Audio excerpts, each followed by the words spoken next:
Hello everyone, welcome to Sifa's universe. আজ আমি আপনাদের সাথে শেয়ার করতে চলেছি মাত্র 10 মিনিটে বানিয়ে নেওয়া কাঁকরোল, আলু এবং চিংড়ি মাছ দিয়ে এক অসাধারণ রেসিপি। এটা বানানোর জন্য প্রথমে একটা কড়াতে আমি নিয়ে নিয়েছি 2 টেবিল স্পুনের মতন সর্ষের তেল। তেলটা ভালো করে গরম হয়ে গেলে আমি চিংড়ি মাছটা ভেজে নেব। আমি এখানে 100 গ্রামের মতন চিংড়ি মাছ ব্যবহার করছি। চিংড়ি মাছটাকে আমি খুব ভালো করে উল্টে পাল্টে ভেজে নিচ্ছি। চিংড়ি মাছ খুব বেশি ভাজার দরকার নেই, প্রায় 2 মিনিটের মতন কড়াতে নাড়াচাড়া করে নিলেই হয়ে যাবে। এখানে আমার চিংড়ি মাছটা ভাজা হয়ে গেছে। এখন একটা আলাদা পাত্রে আমি চিংড়ি মাছটা তুলে রাখবো। এখন ওই সেম কড়াতেই আমি নিয়ে নিচ্ছি 2 টেবিল স্পুনের মতন সর্ষের তেল, আর ফোড়ন হিসাবে নিচ্ছি 1 পিঞ্চের মতন কালো জিরে এবং একটা শুকনো লঙ্কা।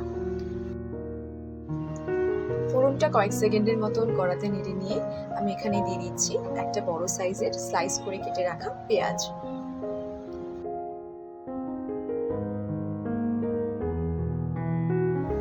পেঁয়াজটা নাড়তে নাড়তে যখন একটা হালকা ব্রাউনিশ কালার চলে আসবে, তখন আমি এখানে দিয়ে দিচ্ছি কেটে রাখা দুটো আলু।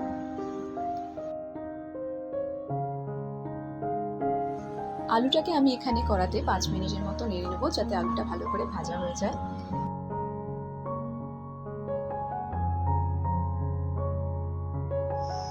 আলুটা যখন মোটামুটি 50% মতন ভাজা হয়ে যাবে, তখন আমি এখানে দিয়ে দিচ্ছি কেটে রাখা দুটো বড় সাইজের কাঁকরোল।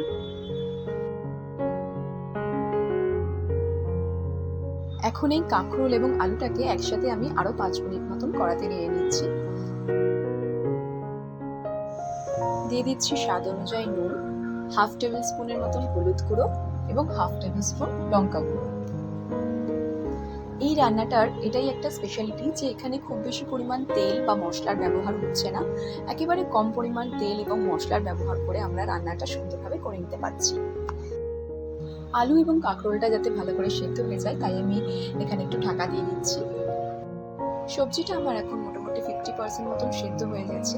এখন আমি দিয়ে দিচ্ছি প্রায় হাফ কাপের মতন জল। জলটা দেওয়ার পর আমি আরো 5 থেকে 7 মিনিটের মতো ঢাকা দিয়ে দেবো, যাতে আমার সবজিটা ফুল কুক হয়ে যায়। 5 মিনিট পর কড়ার ঢাকাটা খুলে আমি এখানে দিয়ে দিচ্ছি ভেজে রাখা চিংড়ি মাছ। চিংড়ি মাছটাকে খুব ভালো করে মিশিয়ে নিয়ে আরো একবার আমি ঢাকা দিয়ে দেবো।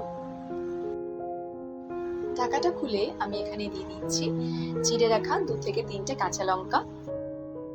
কাঁচা লঙ্কাটা দেওয়ার পর আমি গ্যাসের ফ্লেমটা অফ করে দিয়েছি এবং কাঁচা লঙ্কাটা ভালো করে আমি মিশিয়ে নিচ্ছি। ওপর থেকে দিয়ে দিচ্ছি 1 টেবিল স্পুনের মতন সর্ষের তেল।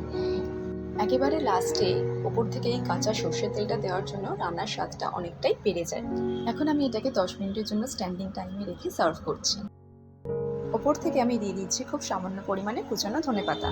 বন্ধুরা, আমার বাড়িতে এই রান্নাটা সকলেরই খুব প্রিয়, তাই তোমরাও বাড়িতে একবার এই রান্নাটা ট্রাই করে দেখো, সবারই খুব ভালো লাগবে। আজকের মতো এখানেই শেষ করছি। দেখা হবে অন্য আরেকদিন অন্য আরেক রেসিপি নিয়ে।